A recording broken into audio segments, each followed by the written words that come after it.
Good evening, you're watching India First. I'm Gaurav Sawant. Prime Minister Narendra Modi has just landed in France. The Indian Prime Minister and the French President are all set to write a new chapter in the India-France Comprehensive Strategic Partnership. That's actually now being taken to the next level. Prime Minister Narendra Modi is in Paris. He will co-chair the Artificial Intelligence Action Summit with the French President. It's a very, very crucial summit where rules of the AI game are being made and shaped. This is a very high-profile summit in Paris where Prime Minister Narendra Modi, and these are live images of the Prime Minister landing and being received by the delegation, by officials both of India and France.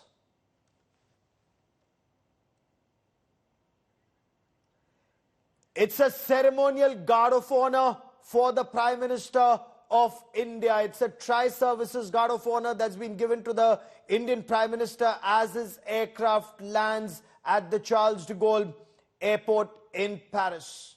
The Prime Minister will co-chair this AI Action Summit with the French President Emmanuel Macron.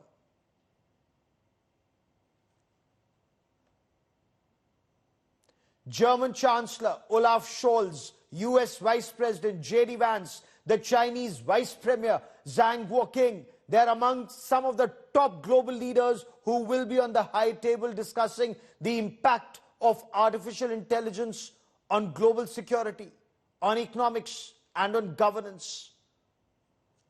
The world grapples with very crucial issues relating to artificial intelligence, issues of ethics, governance, and accessibility.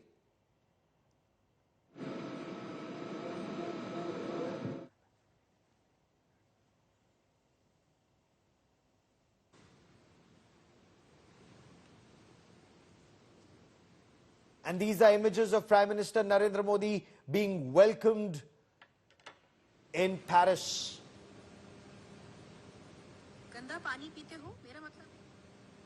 Very, very important summit. India is pushing for Global South to have equitable access to artificial intelligence. World leaders are discussing public interest AI, future of work, innovation, and trust in artificial intelligence, and of course working on the global AI governance architecture.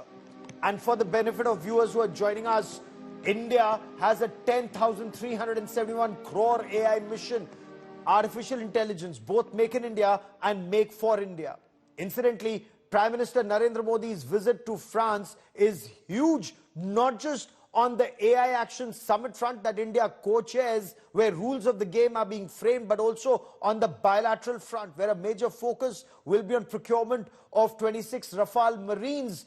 These are Rafale fighter jets. Last time it was 36 fighter jets for the Indian Air Force. This time it's 26 Rafale Marines for the Indian Navy for our aircraft carrier and 3 additional Scorpene submarines.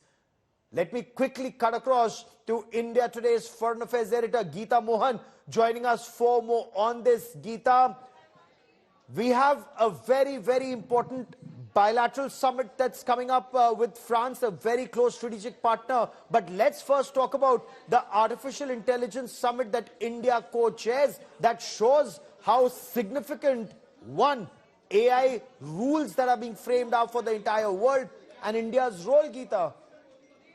Well, I was talking to a diplomat, Gaurav, on India's role, the fact that, there has been a controversy over China and Chinese DeepSeek, and what's this AI summit really going to do on that front?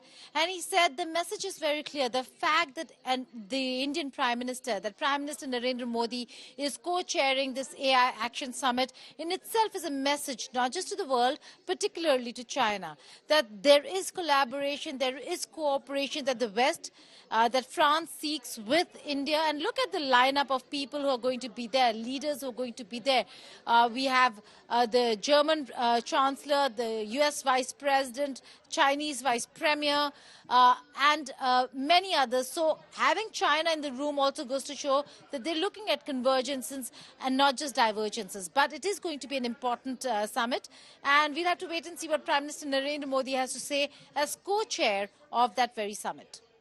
This indeed is very, very significant because India, Geeta, is constantly pushing for the global south, not just for everybody in India to have access to artificial intelligence. India has its own 10,000 crore rupee artificial intelligence program, Make in India and Make for India. But then India has a bigger role to play here. India wants developing countries, global south countries, to have access to artificial intelligence, to benefit from it, and for rules of the game being framed in such a way that it's the same for all, that giants should not have access to more or discriminate against the developing countries, Geeta. It is one step towards democratizing, towards inclusivity in the AI world. Right now, we are looking at far west and far east that really dominate this very sector. If you look at the list of tech giants, Gaurav, you'll see that there are Indian origin tech leaders, but not Indian. So we are yet to get there. But in terms of the people behind AI in every tech giants company, it's all primarily a majority of them or most of them are Indians. So this is a moment for India to capitalize on that Indian talent, Indian origin, people are living abroad, Indians are working abroad. There's so much of collaboration and cooperation that India can look at this point in time. So that's very, very important. It indeed is. So there's one leg of this trip which is all about Artificial Intelligence Action Summit. India co-chairs that summit with France. Then there is also a bilateral leg of this visit that's equally important. And Geeta and I and our guests who join us on this special broadcast, we'll talk about this. India and France are in conversation about next generation fighter jet engines. Now, India and France are in talks not just for procurement of these, but co-development, co-research and joint manufacturing of latest technology, including fighter jet engines. 2026 will be the India-France innovation year. There's also an Indian consulate that's being inaugurated in Marseille. So Prime Minister Narendra Modi, he'll be in Paris, he'll travel to Marseille, and then on the second part of his two-nation foreign tour, he goes to the United States of America. That's equally important. But before that, we bring you this report on why this visit to France is extremely significant.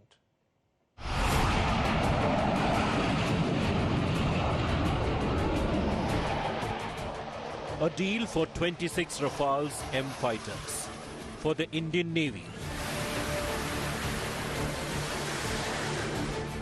And a deal for 3 more Indian-built Scorpene submarines. 2 deals worth an eye-watering 90,000 crore for advanced fighters and submarines.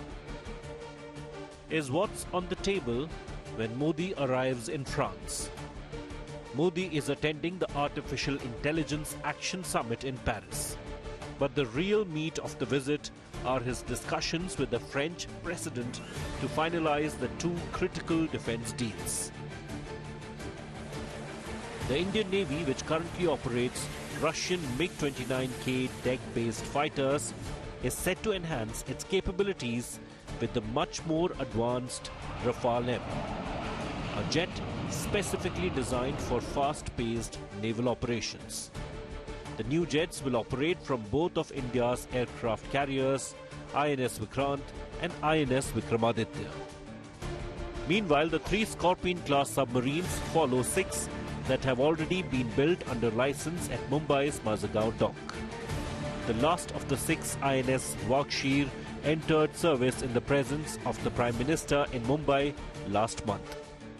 The order for 3 additional submarines ensures the precious production line remains busy for the foreseeable future. While Modi and Macron will finalize the deals over the next 2 days, the actual contracts will be signed in April when the French Defense Minister visits India. India operates a wide variety of French origin weapons, including Mirage 2000 fighters, Jaguar fight bombers, Cheetah and Chetak light utility helicopters. But while India has only been an importer of French hardware so far, there are signs that this could change. Recent reports suggest the French army is looking at India's Pinaka rocket system and could be considering other Indian-made items too. And now with a 90,000 crore rupee top-up, the Indian-France defence trade relationship has never been bigger. Bureau Report, India Today. So be it artificial intelligence summit, be it military hardware, be it talking about innovation, and be it talking about joint development, co-R&D at the level of universities, India and France should be together, and then joint manufacturing for both the countries and for export. So there's lots that's on the agenda and has been in the strategic partnership. Air Marshal Sanjeev Kapoor is former Director General of Inspection and Safety. He joins me on this special broadcast. Also privileged as always to have Group Captain MJ Vinod Augustine, former fighter pilot and a drone expert, joining us on this special broadcast. Air Marshal Kapoor, for a moment, before we come to Yalahanka and what's happening at the Aero Show, I want to talk about artificial intelligence and the Prime Minister's visit to France. AI central to our lives. What about military warfare and its cutting edge being a force multiplier? What do you make of Prime Minister Narendra Modi's visit to France and co-chairing the AI summit, sir? Yeah, I heard your discussion before this.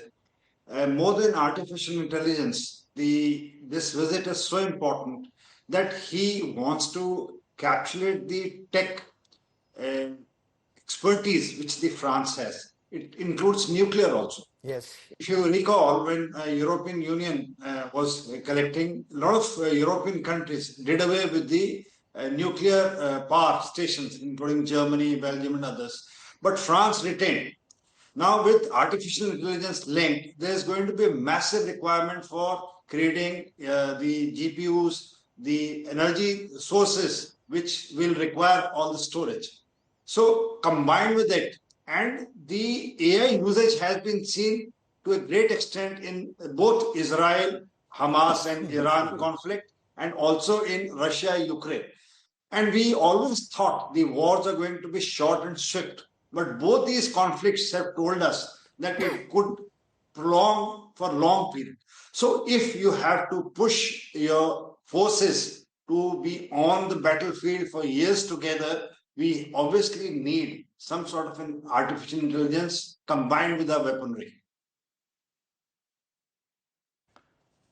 Group Captain Vinod, artificial intelligence in UCAVs, and is that the future of warfare? The unmanned combat aerial vehicles, for example, autonomous missions seek, identify and destroy the enemy's vital assets and points without risking lives of own pilots and evading the enemy's countermeasures. Is AI completely changing the nature of warfare, and is that why India being on that global high table remains extremely important? Very important question, Gaurav. And I'm so fortunate to be here with the Air Marshal, sitting here and talking about AI. And probably, Gaurav, you're not aware, I have a startup called Rushi. Yes. Rushi is Krushi plus Hriday. So combined together is Rushi. It operates out of Wyoming. Our major work in that startup is an tech startup focusing on AI. When Radha Mohan Singh ji was the agriculture and farmer welfare minister, I happened to talk to him in his house on the dining table. Then he called all the agricultural commissioners in the agri ministry. I spoke to all of them, and how I said AI can be utilized in agriculture. I had the opportunity of doing that thanks to my startup. When Marshal Kapoor was the DG Inspection and Flight Safety, in his office, his last few months in his office, we talked about how AI can be utilized not only for warfare, but also for flight safety. Finding out where the birds are and how you can prosecute them so that you don't have budgets during landing. Now, let's come to the five-fold objective of Modi ji's visit. And not Modi ji's visit, this particular AI Action Summit, summit itself. First and foremost, is public interest in AI is really sparked post-ChatGPT. Future of AI work, innovation and culture, up to this point is okay. Yes. Last 2 points are very important, about which Modi ji also talked about deepfake, if you remember. Yes. Is trust in AI. This trust in AI is a double-edged sword. A lot of things needs to be discussed under that theme of trust in AI, and finally something called global AI governance. This global AI governance is not AI for governance; it is governance of AI. So yes. these two things are very, very important. Coming to your specific question about AI in warfare, if you remember that movie Terminator, I really fear and feel the age of machine is here. This is a start of new things. And if this summit and summits now onwards do not address this issue, Gaurav, human brains does not have the capability what an AI has. We recently developed a particular module, gave it to the Ministry of Home, where over 10,000 vehicles, less than 1 second, you could identify a particular vehicle, tag them, also identify how that particular vehicle is interacting with other vehicles in that area over various videos. Is it humanly possible to do that? It is not. That is how shows in every aspect, and that is why we need to be on top of the game. But for a moment, I want to shift focus, and I want to keep the focus strictly on military hardware, because that is where, especially with a country like China, which is actually soaring ahead, how much do we have to catch up? Air Marshal Kapoor, let's take a look at the Aero India show at Yelahanka. The Americans are bringing in their F-35s. The Russians have their Su-57s. The Chinese very recently, they displayed their 6th generation fighters. We have 2 chiefs who fly on board a Tejas, with the air chief flying the Tejas. Now, that's great on Josh, but isn't it time that we need to move way, way beyond symbolism in the real world? Absolutely. And this has been covered time and again for last many weeks, ever since the air chief made the statement in Subrata Hall. The catch-up is going to be difficult. It is a policy decision which the government will have to take. You may like to copy the C295 model, wherein the transfer of technology takes place to catch up in the deficiency of our squadrons. You may have this visit of Prime Minister to France, in my opinion, at some stage would be discussing these issues. Yes. Because the manufacturing of aero engines is the most complex part. Not more than 4 to 5 countries globally manufacture aircraft engines, and fighter engines, but of course, are very handful of these countries. They don't want to part with the technology. We don't have the metallurgy. We don't have the equipment to design and manufacture. See, when the LCA project came up, the designing was done by ADA. The manufacturing was to be done by HE. You know, I want to stay on the current issue. You're absolutely right on the genesis of the problem. But Group Captain Vinod, China showed images of its 6th generation fighter jet, the Stealth. Russians and the US are showcasing Su-57s and F-35s. Our Tejas induction that Air Marshal Kapoor talks about, induction that started in 2016, 10 years, we still don't have the first 40.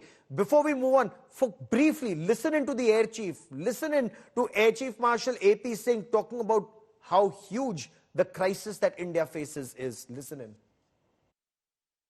Tejas, we started inducting in 2016. 2016. Actually, we should go back to 1984 when we conceived that aircraft. First aircraft flew in 2001, 17 years. Then the induction started another 15 years later, 2016. Today we are in 2024. I do not have the first 40 aircraft also. So this is the production capability. We need to do something. And I am very convinced that we need to get some private players in. We need to have competition. We need to have multiple sources available so that people are wary of losing their, orders, that we may not get the next order. Otherwise, things will not change.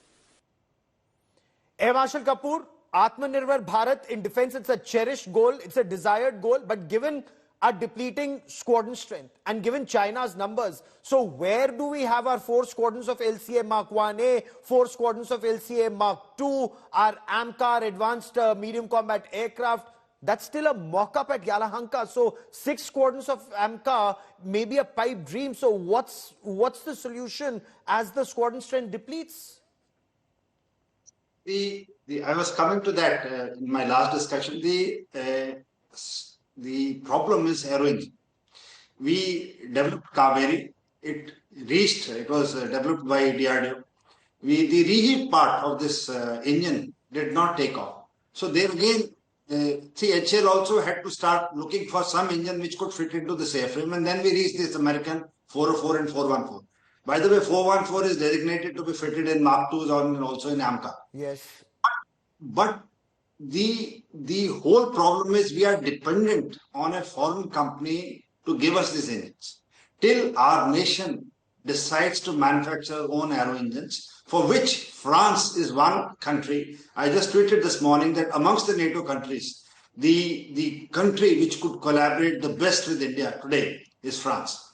And if this visit of Prime Minister Modi to France, in some way is able to convince the leadership there to come and set up the manufacturing of the aero engines, be it Dassault, be it Safran, be it any of those big, because we have operating Mirage 2000, Jaguars, and all the other airplanes which you just mentioned.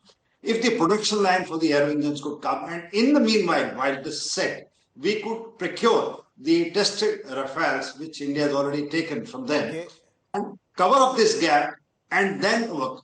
Parallelly in Aero India, like you mentioned, both F-35, which has proven itself in Israel conflict now, and also Su-57s, which have taken part in Hawaii Air Show. I saw the videos of the November Air Show in China. And also there are talks of this aircraft participating in the conflict between Russia and Ukraine. So both of these are proven platforms. Both of these are, the only issue is which country is going to hold your hand to part and with that very clearly, as we've seen, is easier said than done, and we'll be tracking the story very, very closely. Group Captain Vinod and Air Marshal Kapoor for joining me here on India Today. Many thanks. The Prime Minister's visit both to France and to the United States of America, extremely, extremely crucial, even when it comes to national security, and we'll be tracking